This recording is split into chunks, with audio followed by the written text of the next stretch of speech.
Recording studio. हो भोला बाबा हमारा जाने के कोनो दिशा में भेजला हो भोला बाबा हमारा जाने के कोनो दिशा में भेजला हो।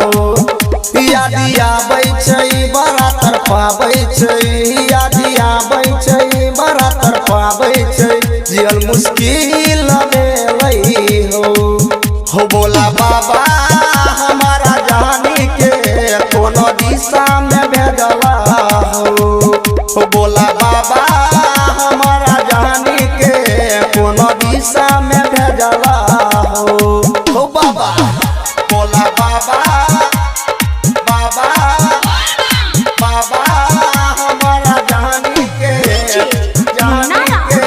कोनो दिशा में भेजला presented by Kanchan recording studio. प्यार करई छलै हो जान से ज्यादा हो ज्यादा हो ज्यादा हो। प्यार करई छलै हो जान से ज्यादा हो ज्यादा हो ज्यादा हो।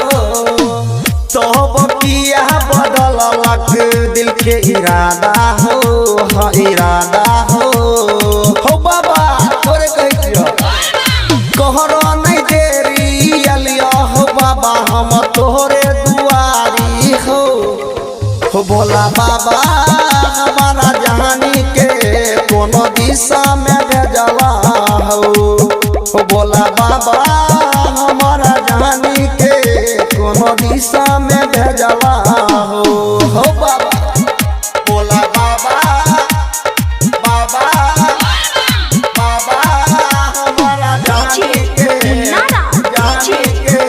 कोनो दिशा में भेजला presented by Kanchan recording studio.